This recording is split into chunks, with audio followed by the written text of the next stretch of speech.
Vasudevendra Yogendram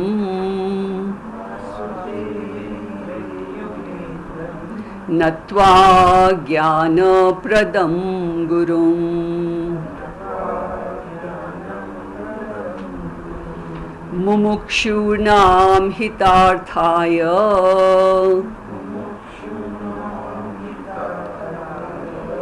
Tattva Bodho Bhidhiyate.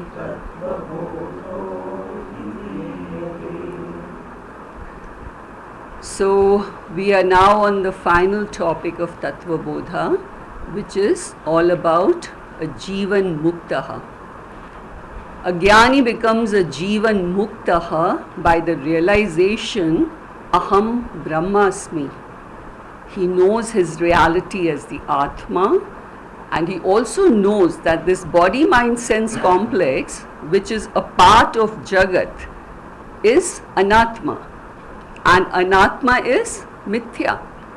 It is the appearance of Brahman, and it is in the realm of time, whereas his own truth, Atma, is eternal.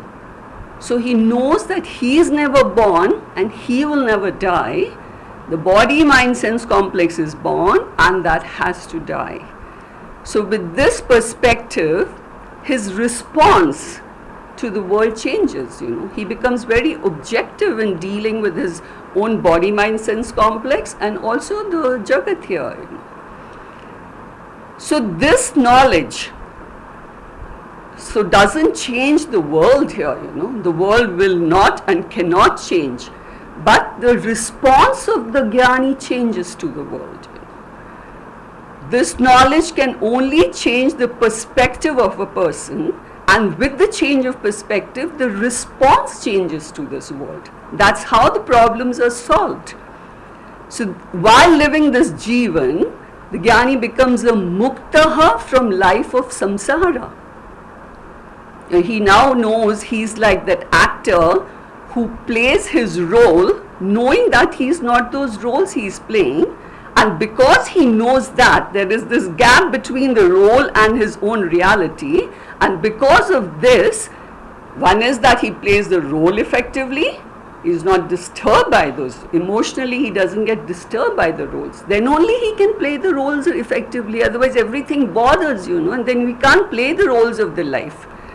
So because of this knowledge, he has got detached from his body, mind, sense complex, and he's very objective about it, and his life is a life of Jivan Mukti. He's become Mukta from a life of samsara. Then, because there are no karmas standing in his account, with this knowledge the karmas are all neutralized, and because there are no karmas, he doesn't get another deha. So he out of this cycle of birth and death, and the second Gyan Phala is Videha Mukti. So this Gyan is giving two tremendous phalas, one is Jivan Mukti and the other is Videha Mukti. So in the last class we saw how the law of karma, this is all based on the law of karma, the most important law of karma. So we saw how the law of karma affects a Jnani. Now the Guru is going to tell us how the law of karma affects a Jnani. So first he is going to mention, he is going to define these three kinds of karmas, and then he will tell how these karmas change for a Jnani. So we will read. There are some changes, difference in this, so you can just follow as to what I say here. Agami karma kim Jnana Utpatya Anantaram Jnani Deha Kritam Punya Papa Rupam Karma Yadasti Tad Agami Abhidhiyate. So the Shishya raises a question, Agami Karma Kim? What are Agami Karmas in reference to a Jnani we are talking now, So the Guru replies, Gyan Utpatya Anantaram. Anantar means after the utpatti of jnanam, when with the rise of jnanam, with this realization, with the enlightenment, this is the crucial point. Jnana utpatti anantaram. Jnani deha kritam punya papa rupam karma. The karmas, which are either punya or papa, which will get him either punya or papa, done by the deha of the jnani, yad asti, that which are there, tad agami abhidhiyate. Abhidhiyate means are called agami karmas of a jnani. So the crucial word here is what? Jnana utpatti anantaram. All the changes in the karmas happen from this cut-off point for a jnani. Now, for an ajnani, the agami karmas are from the time he has started doing deliberate actions, Only after a certain maturity do we do deliberate actions. Deliberate means we choose and do. It is by choice that we are doing whatever we are doing. We have a choice because our free will is operating now, A baby's karmas don't get the baby a punya papa. Baby is not doing deliberate actions, So it is deliberate actions using free will. By my choice I am doing the karmas. Those come under the label of agami. For an ajnani, right from the time he is doing deliberate actions, all those till his death will be agami karmas. But for a jnani, it is jnana utpatti anantaram. From the time he has realized, from there the calculation starts for a jnani for his karmas. Then the Guru is using this word very carefully, saying jnani deha kritam. He is not saying karmas done by a jnani. There is a meaning to this word. Jnani deha kritam. Why? Because the jnani doesn't claim the body to be himself. He is what? Sthul sukshma karan sharir vyatiriktaha. He is not all this. He is Atma. So it is the karmas done by the jnani after the utpatti of the jnanam. All those karmas till his body dies. So this is the calculation from the time of the jnana till his body. These karmas are known as agami karmas of a jnani. Then the next is sanchit. Sanchit karma kim ananta koti janmanam बीज भूतम सत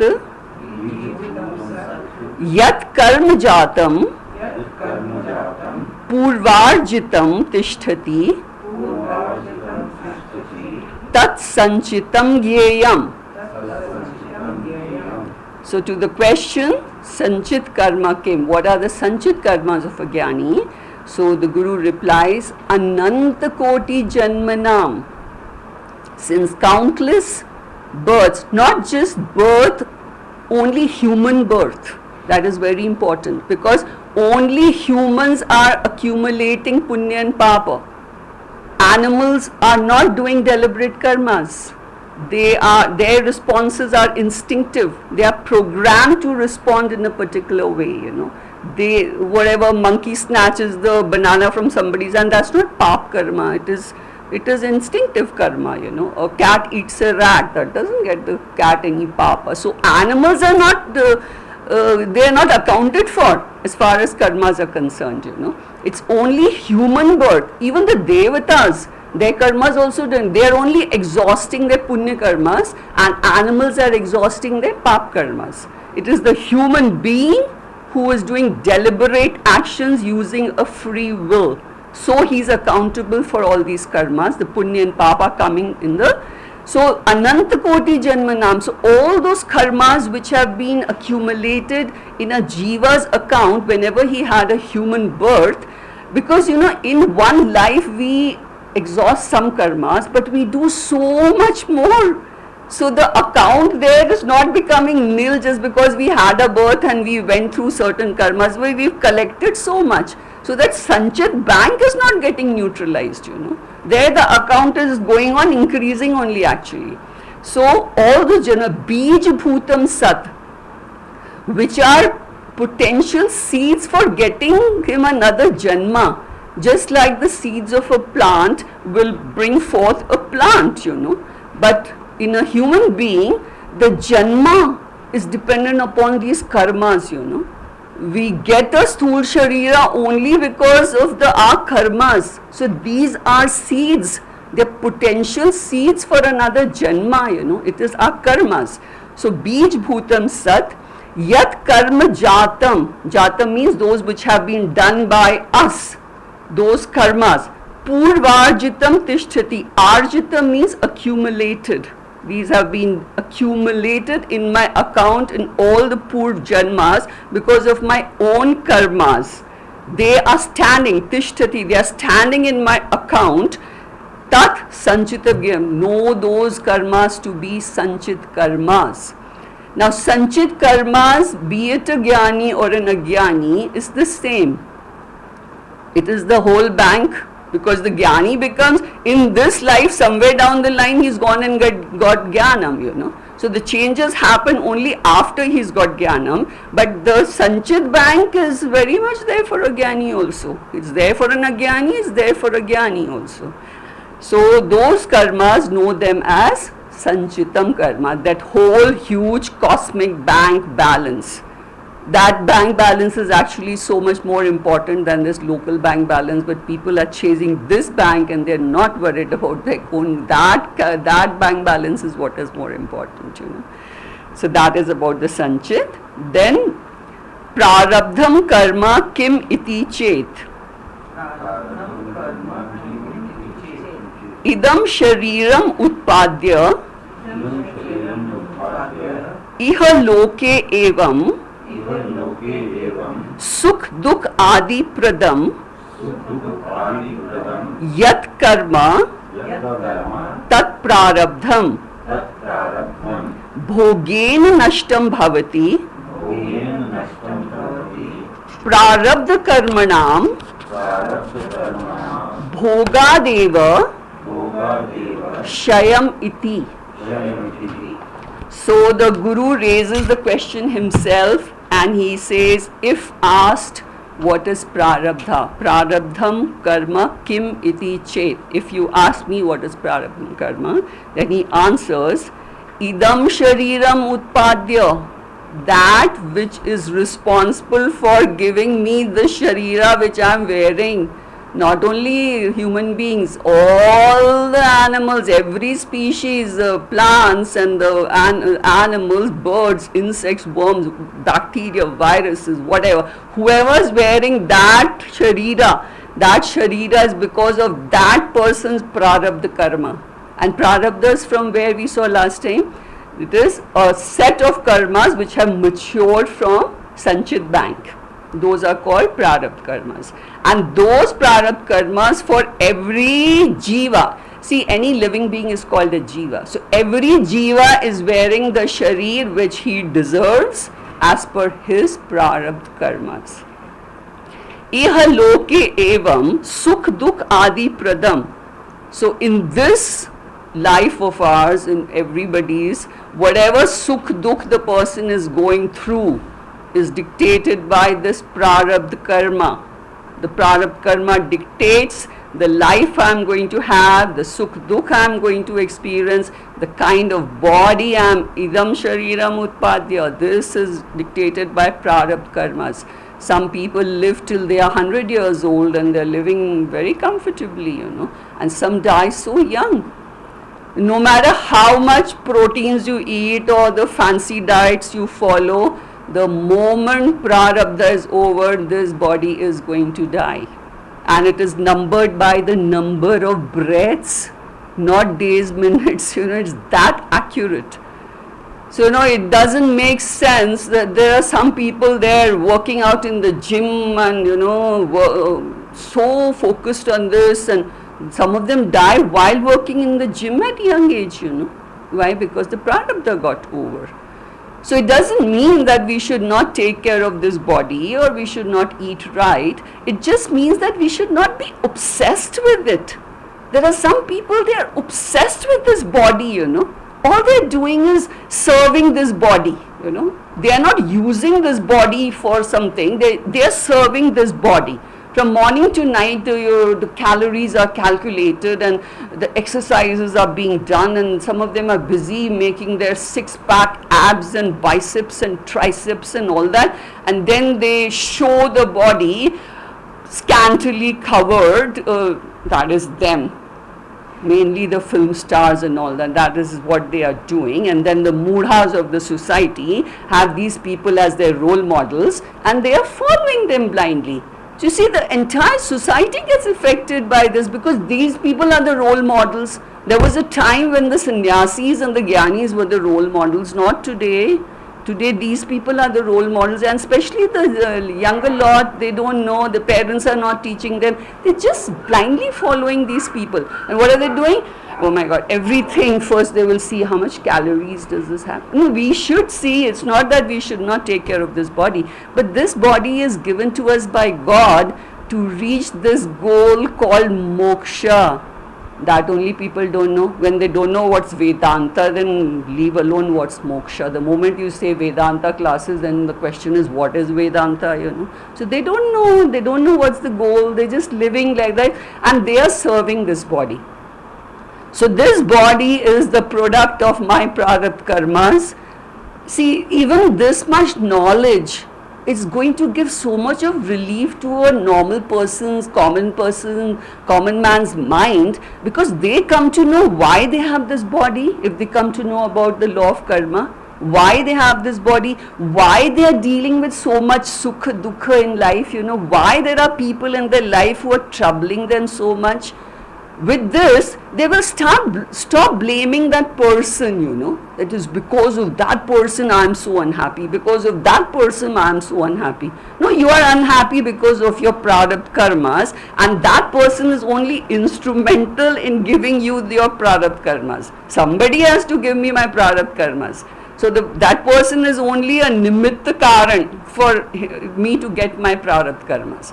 So the moment I know this, that this is my doing somewhere and so I'm getting it, then you know, you start dealing with it in a different way. Your mind is going to calm down. And some people are all the time blaming God. It's because of God is doing this injustice with me, you know. God's not doing any injustice, you know. This is all my doing. It is the prarabdha karma. So this was about the prarabdha. Then from this statement, bhogen nashtam bhavati, the topic changes, and the Guru starts telling about what happens to the all the three karmas with reference to a jnani. In the order it was agami sanchit prarabdha, but he first starts with prarabdha karmas. He now starts telling what happens to the prarabdha karmas in reference to a jnani. So he says, bhogena nashtam bhavati. Prarabdha karmanam bhogat eva shaya iti. No? Yeah, we just read that, you know. So prarabdha karmanam bhogat eva shaya iti. So there is no other way of this prarabdha karma getting exhausted or getting destroyed. Shaya is getting destroyed. There is no way. Only way is to go through this prarabdha karma. So if I know it is prarabdha karma, then I will stop doing hi, hoo, howling, crying, fretting, fuming, telling everybody I meet that, oh, you know, this is happening with me, you know. So now I know this is the prarabdha karma which I have to go through. There is no other way. Now, if I can, with my effort and with prayers, with my good life, I'm able to change the situation in my life. We can change some situations, you know. That means that prarabdha is durbal prarabdha. If I can manage my life, live happily, I can managing some things, like we get diabetes and hypertension, and I'm living a comfortable life and I'm able to manage that problem, that prarabdha is manda prarabdha. But if I am unable to change a situation, come what may, that is prabal prarabdha. It will not change. That is what is called destiny, you know. And I handle my destiny with my purushartha. That is why prarabdha and purushartha go hand in hand. I handle this problem with my purushartha. And if I come to know that I cannot change this situation, then it only makes sense to accept that situation. Because mental resistance alone is sorrow. I'm as good as my mind. If my mind is calm, I'm calm. My mind is happy, I'm happy. If the mind is agitated, I'm agitated, you know. So if a situation I cannot change, then we have to be able to accept that situation. The moment you accept it, you see so many people, one person doesn't have an eye and one doesn't have a leg. They've accepted, they're happy. You talk to them, they're so happily they will be talking. Because that situation has been accepted by them, you know. That Stephen Hawkins went around with this thing. He is not disturbed by all that. You know, he has accepted the situation. He is mentally, others are going high, seeing him, not he. He is happy the way he, because it's just acceptance, mental acceptance, you know. So just this much knowledge changes a person's life, because the responses change, you know. And as far as a jnani is concerned, for him also, he has to go through the prarabdha karmas. So, bhogena nashtam bhavati, there is no other way. But what has happened in case of a jnani? Because of this jnana he's got, that he is not the body mind sense complex, and this world and his body mind sense complex is mithya, his response has gone and changed, you know. He responds in a different way. It is like he's wearing a raincoat of knowledge, where the prarabdha, the rain will not wet him. You know, a raincoat doesn't stop the rain, it only prevents you from getting wet. So he is wearing a shield now of knowledge, and nothing is touching him, you know. So this knowledge, he will go through the prarabdha nicely, he is not bothered, he is not this body, these are like pinpricks in his life, you know, small problems are happening, it's not happening to me, it's happening to the body, and this body in any case has to die. So we can do what we can do, what else can you do? What's the point of doing high, you know, it doesn't make sense. All those people who are doing are ignorant people, and they know nothing about all this knowledge. Problem is, actually they should know this knowledge, but they only don't come to get this knowledge, you know. The ones who really need it don't come for this knowledge, and the ones who already are wise enough, they only come for this knowledge, you know. So just too bad. But knowing this, we know that there is no other way for prarabdha to get exhausted. Even for a jnani, he has to go through the prarabdha karmas. Then sanchitam karma Brahma eva aham iti nishchayatmika jnanena nashyati. So sanchit karma also, this is with reference to a jnani, with this knowledge, nishchay atmika jnana, aparoksha jnana, with the realization, with the enlightenment that Brahma eva aham iti, I alone am Brahman. This statement is not a casual statement, it is a profound statement, you know. And even the assimilation of the statement doesn't happen so easily. Only gradually, as the knowledge increases, the statement keeps on becoming more and more meaningful to every person, you know. And that is why moksha doesn't happen overnight. You have to be, you know, this perseverance in this knowledge is required, and most of the people, they cannot persevere. That's the problem. So they don't reach the goal of moksha. You need perseverance in this knowledge, because after moksha you realize the whole life was useless, you know. So this goal has to be reached. So with this nishchayatmika jnanena, the entire sanchit bank gets wiped clean for the jnani. So how all the sanchit karmas just get neutralized?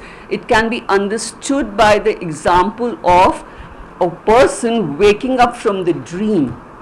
You know, in Vedanta, the entire study is on this I. I is the focus of study in Vedanta. I. Now, in the dream, the I is a dreamer who is facing the dream world, and he is doing dream karmas. Good and bad karmas are being done in the dream. That I, there is an I there. Then the person wakes up. Then the word I is the same, but the meaning has got entirely changed. This I, the waker, has nothing to do with the dreamer's karmas anymore, because he is not the dreamer, he is the waker now, So he is not affected by those karmas.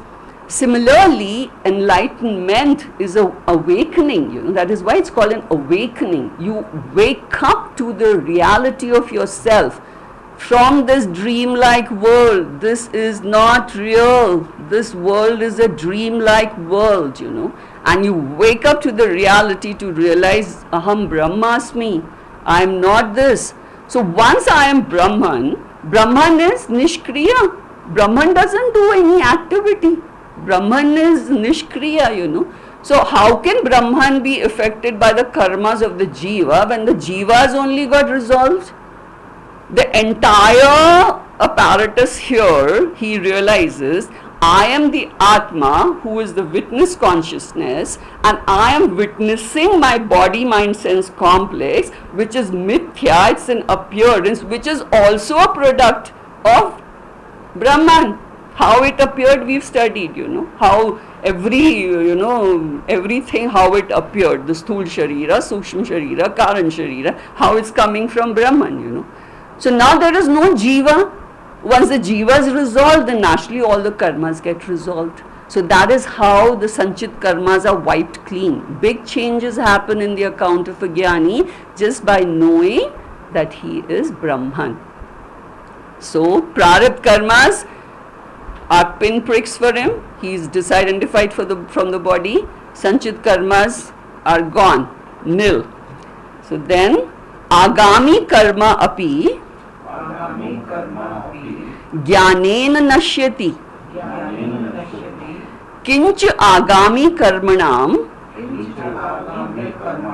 Nalini dalgat jalvat Jnaninam sambandho nasti. Even the agami karmas, with this knowledge, nashyati, they are destroyed for a jnani. Kinch means further. Agami karmanam, his agami karmanams, nalini dalgat jalvat. Nalini is the lotus flower, So what is the relationship of the lotus flower with the water? The water droplets on the lotus leaf can never wet the leaf, because the texture of the leaf is such that it is water resistant. It doesn't get wet by the water. It lives in marshy places. The lotus grows there, but it never gets wet. So the relationship, the sambandha of the water and the lotus is the same as the sambandha between the jnani and his agami karmas. His agami karmas, sambandho nasti. There is no sambandha of jnani and his agami karmas. And we know agami starting from Gyan Utpatti Anantaram. This span of time, all those karmas which he has done, the body is going to go on doing karmas, So there are some karmas which are getting collected, but it is not, he has no sambandha with it, sambandho nasti. Just like, our constitutional law, it is applicable to a person under certain conditions and circumstances. That is why a judge is required, that is why a jury is there, because they are going to assess those conditions and then give their judgment, If a marriage is considered a marriage only if the boy and girl are of a certain age, then it's legal, then only it's called a marriage. Otherwise, as per the law, it's not a marriage, If a juvenile goes and does a horrible crime for which he should actually be hanged, he's let go, he's given another chance, because he is juvenile, his mind is still not fully developed. So this is a particular condition. The law applies as per those conditions, If a mentally retarded person goes and does a crime, he is mentally retarded, that is taken into account, He may be sent to a mental asylum, but he won't be given the punishment. So all these, the person has to have those certain conditions and circumstances, otherwise he is immune to that law, The law is not applicable to him. Similarly, the law of karma has a lot of conditions, Even the Vedic rituals and all, there are conditions for that. There are some rituals which only married people can do and get punyas out of it. If a brahmachari does that, he is not going to get punyas because that ritual is meant for married people only. So there are some conditions. This law of karma is based on the Vedic constitution. There are some, and it is very strict. The law of karma is very, very strict. Certain conditions have to be there for that karma to give you the required punya and papa, So now suppose the main very important law in our Vedic constitution is that the karma can get a person punya papa only when this I, the jiva, the individual is there. Means that the person knows himself as an individual while doing the karma. He takes himself to be an individual. Karta evam bhokta bhavati. The karta, he takes himself to be a doer of that action, then he will be the bhokta. He only will get that result. Karta evam bhokta bhavati. The person has to know himself as a jiva. He has to know that he is an individual. Then that karma is going to get punya and papa. If the person knows he is Brahman, then it's not applied. He is immune to this law of karma because he is not that jiva. That is why when we are, in sleep, if we kick somebody, that karma is not going to get us pap because the jiva is only not there in deep sleep. In deep sleep, the mind is resolved and the individual is resolved. It is just an action of the body. So that is not going to get punya and papa and all that, So karmas are going to get punya and papa when this I is there. The whole thing is centered in Vedanta on this I. This I has to be understood, So for the Agami, it is Nalini Dalgat Jalvat for the Jnani. They are not touching him. All the three karmas are not touching him then. Prarabdha is not touching him because he responds to the Prarabdha in such a way. He has understood he is not the jiva. So that's the way the change in Prarabdha is only his response. In Sanchit, the whole account is nil there. And Agami is not touching him because it's Nalini Dalagat Jalvati. So all the three karmas have gone. And now he's what? He's a Jivan Mukta and he gets Videha because Deha you'll only get if there are karmas in your account. That's the only reason why we get a Deha, So he gets Videha Mukti and he gets Jivan Mukti. Both two Gyan Phalas are coming to this Jnani, So this was about the karmas. Now there is a warning given by the Shastras which we will read. Kinchaye Jnaninam Stuvanti Bhajanti Archayanti Tan Prati Jnani Kritam Agami Punyam Gacchati Ye Jnaninam Nindanti Dvishanti Dukh Pradanam Kurvanti Tan Prati Jnani Kritam Sarvam Agami Kriyamanam Yad Avachyam Papatmikam Karma Tad Gacchati. Now, see, in this world, we are protecting ourselves and defending ourselves with this ego. If something goes wrong, the ego rises and then our karmendriyas will become active and we will sort the person out here, whatever, we will retaliate, we will say something, we will act, because of the ego. The ego is the taking care of the defense and protecting itself, But the problem with the Jnani is there is no ego now. The ego has got resolved. So the Jnani doesn't respond and retaliate to this world like all these people go, main mera, tu tera, and they fight here. Jnani is not responding to this world because he is not in ego. But because there is no ego doesn't mean that he has become vulnerable to this world. No, God is protecting him. And what God says can only be told in the Shastras. The word of the Shastra is what God is saying. So this is what the Shastra is saying, that don't think that the Jnani is not protected because he is sitting there not, one of the textbooks of Vedanta describes the Jnani as Mudhavat Tishtati.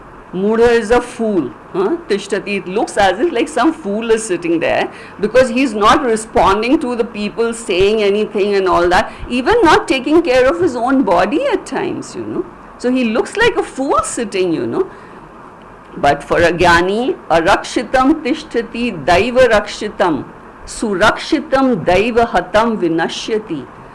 As far as Jnani is concerned, he is not worried about his raksha. Daiva rakshitam, God is taking care of him. And all those people who are so busy in their own suraksha, always worried about their suraksha, and they can't see God's grace in their life, vinashyati. They perish, they stagnate in life, they cannot reach the main goal of life because they're so self-centered, But for a Jnani, arakshitam tishtati daiva rakshitam. There's somebody who's taking care. He is not worried. He doesn't respond to this world. But because he doesn't respond, there is a warning given by the Shastras. And the Shastra is saying, Ye Jnaninam stuvanti. Those people who talk well of the Jnani.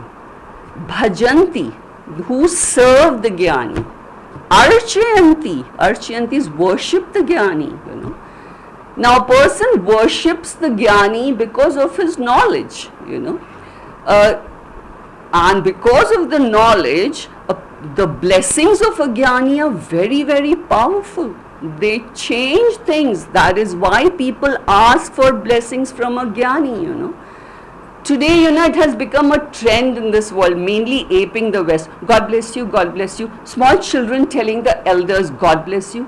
The children cannot say God bless you to the elders. You have to have something extra to bless a person.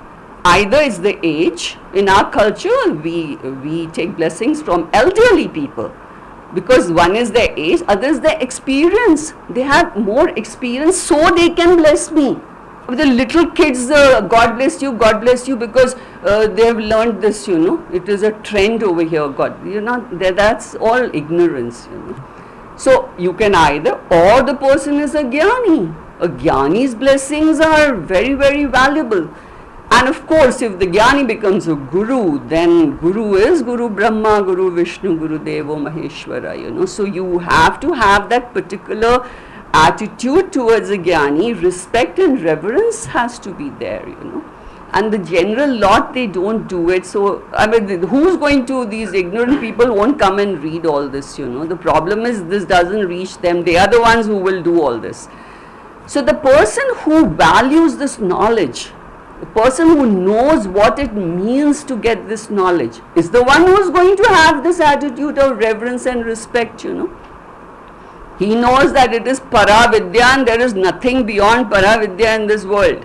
And this person has Paravidya, So that person's attitude automatically changes because he himself has value for this knowledge, A pickpocketer doesn't revere a Jnani or Vedanta, he reveres his Guru. His Guru is the one who pickpockets even better, He's got better skills in picking the pockets of others. That guy's Guru is that, So this is the way the Shastra says, if a person has certain respect and reverence towards Jnani, Ishvara, the Karma Phal Data, does some changes in the account of a Jnani. Tan Prati, Jnani Kritam Agami Punyam Gachyati. He transfers the Punya karmas done by the Jnani, these Agami Punyas, which are not in his account, but Ishvara transfers them in the account of people who respect and revere a Jnani.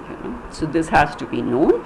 And Ye Jnani Nam Nindanti, those people who do Ninda of a Jnani, they talk ill of a Jnani.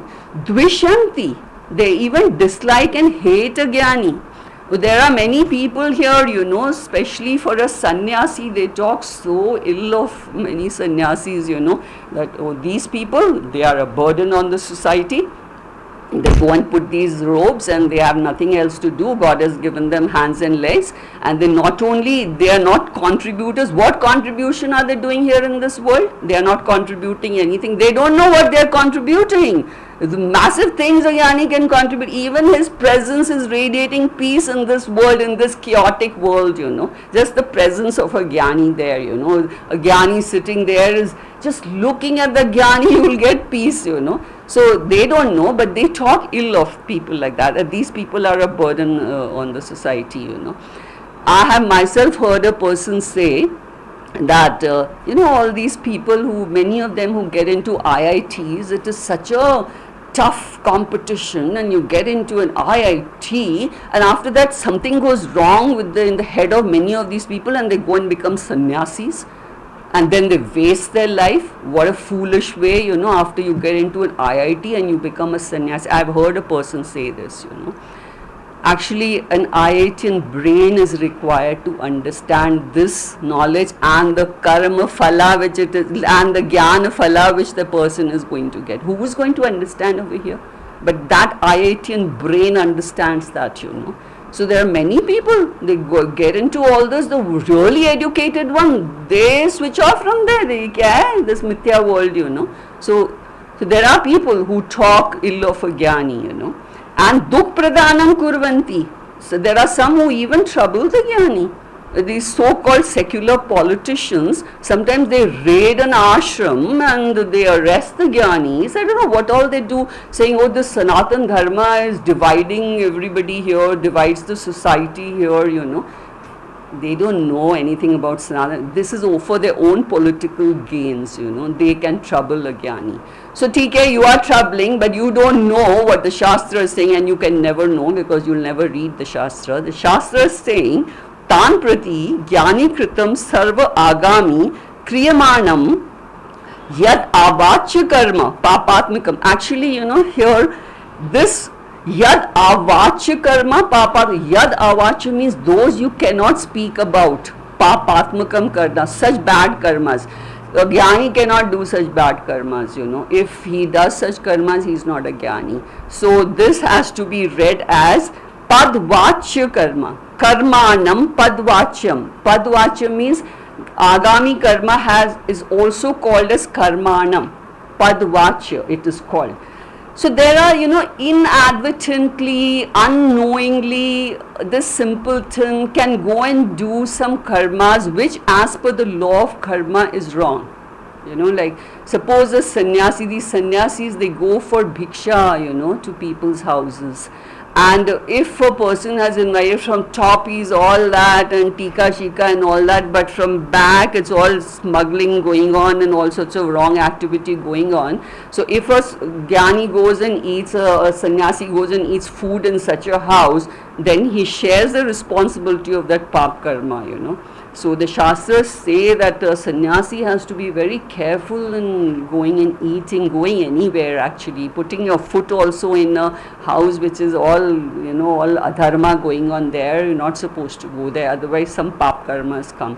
Sometimes he may just say something which goes and hurts somebody inadvertently. Sometimes he's gone and put a foot on some insect. All these pap karmas can come. There are some karmas. They will go in the account of those people who don't know how to behave with a jnani. So this is a warning of the Shastras, not to be taken literally, because a little while ago they said agami doesn't touch him, but this is a warning to tell the society that though he doesn't have an ego, he has to be treated in a particular way because God is taking care of him.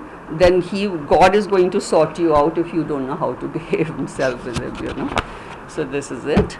Now the text is going to conclude, and the Guru is giving two quotes, one from Shruti and one from Smriti, to confirm these two Gyan Phalas, which are Jivan Mukti and Videha Mukti.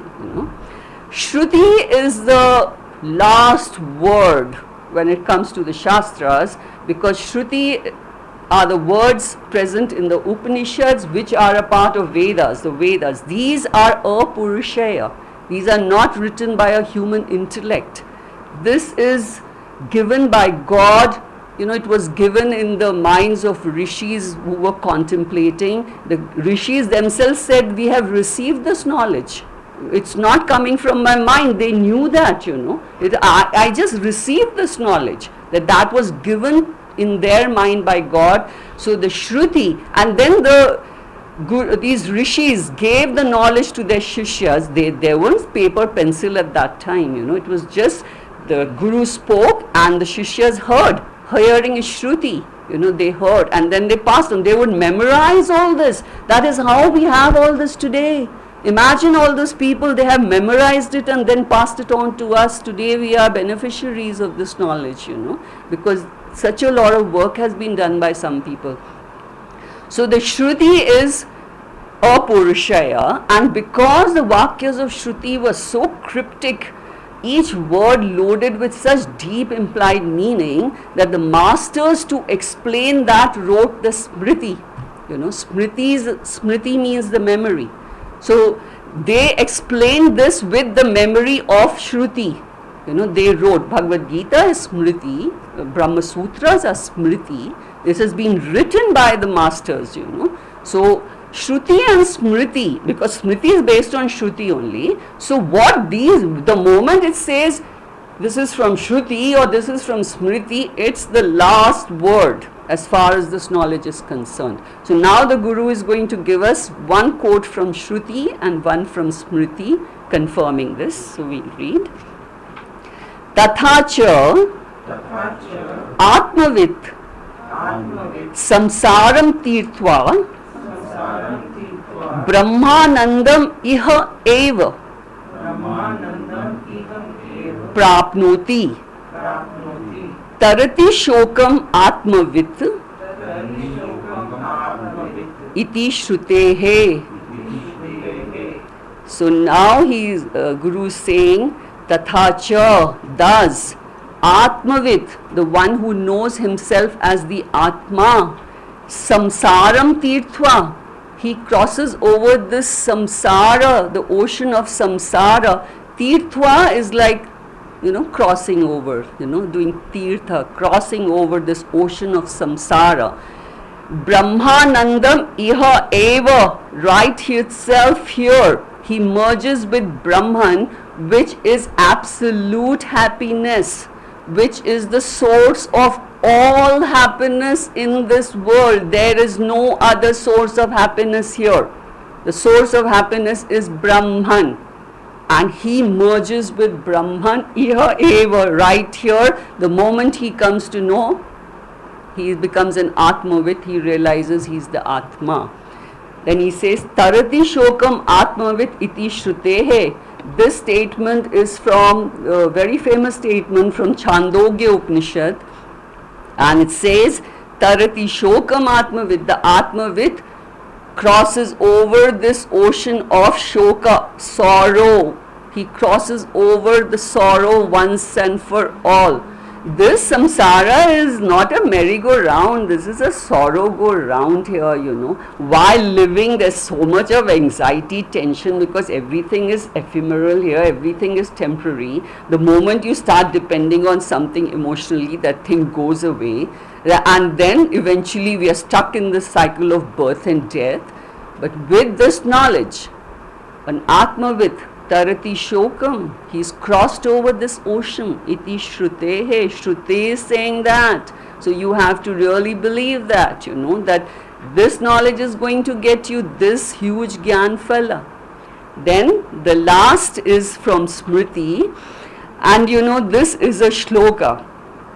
There are only two shlokas in Tattva Bodha. One is the first one, Vasudevendra Yogendram, and this is the last statement, which is a shloka. Rest, the whole text is only statements, Actually, our shastras are so poetically given, which philosophy talks like this, we can chant the shloka, such beautiful mantras, and it has got such deep meaning, They're not just statements given like that. Most of the texts are full of shlokas. They're so beautiful, so poetic, So now he gives a shloka. Tanum tyajatu vakashyam Shvapachasya grahetava Jnana samprapti samaye Muktosau vigatashayah Iti smritescha. So Smriti is saying, Tanum tyajatu vakashyam. Tanum is this body. Tyajatu, doing tyaga of this body. Tyajatu, casting off this body at the time of death. We have to give up this body. We have to do tyaga of this body, So for a jnani, either he is, most of the people here had a belief that if you die in a very sacred and auspicious place like Kashi and all, you will get Swarga Prapti and all that. So the tithi and the place brought you Sadgati, you went to your next place was better off if you died. So there are places in Kashi where you can go and last days. They make all that arrangement for you. Even last rites can be done by those people only. So it is still on, and earlier it was very strongly believed, that okay, now I'm going to die, better go to Kashi, and go and die there. So for a jnani, whether he dies in Kashi or he dies in Swapachasya Grahetava, Swapachas is that dog eater, in his Grahetava, in his house. So whenever the Shastra wants to talk about the worst kind of person, this is the example they give, Swapachasya Grahetava, he eats like he's a dog eater, So for a jnani, it makes no difference whether he dies in Kashi or dies even in the house of a dog eater, because jnana samprapti samaye, at the time of getting the jnana itself, mukto sau, he has got liberated. Vigatashayah, vigata means free from. Ashayah are all those karmas which are Karan Shariras carrying. When the Ajnani is Sukshma Sharira and Karan Sharira travels, is carrying all the karmas, in that. So that is going to get that Ajnani another body. But for a Jnani, no body, because there is Vigata Ashaya, the whole bank balance is nil. So it really makes no difference where he dies, when he dies, tithi, place is not applicable to a jnani, because he's got liberated. Iti smritescha, Smriti is saying this. So both Shruti and Smriti have confirmed that a jnani has two jnana phalas. It is Jivan Mukti and Videha Mukti, confirmed by Shruti and Smriti, and this should be reason enough for people to get this knowledge, coming from this kind of a source, Now, there is a small statement, it may be there in your book, it may not be there, I'll read it, you can just say, Iti Tattva Bodha Prakaranam Samaptam Om Tat Sat. Iti, thus, Tattva Bodha, the text which gave us the Bodha, the knowledge of Tattva, the truth of this world, Prakaranam, which is a Prakaran Grantha, the Grantha which gave us the message of the entire Vedas in a very comprehensive, concise way. Actually, it touched every aspect of the knowledge, It's in a small way, but it did touch everything. It told us about the qualities a person requires. It told us about how all the three shariras comes. It told us about law of karma. It touched everything, So this prakaranam, samaptam. Samaptam doesn't mean end or finish. It means samyak aptam. Samyak is very well, aptam completed, accomplished. This knowledge, these are not just some Vedanta classes here, like those management classes which take place. This is a completion of a Gyan Yagya. Just like how in Dravya Yagya you offer the material havi in the fire, Here in Gyan Yagya, self-ignorance is offered in the fire of knowledge. So Vedanta classes are called Gyan Yagya. So this is a completion of a Gyan Yagya which is huge. You know, it is Samaptam, this finished, the Gyan Yagya finished, you know. Om is the name of Brahman, Tat Sat, that alone is the truth of this world. So that with this we have, with God's grace, we have finished, not finished, completed, accomplished a Gyan Yagya with God's grace. Om Purnamadaha Purnamidam Purnat Purnamudachyate Purnasya Purnamadaya Purnameva Vashishyate. Om Shanti Shanti Shanti Hari Om.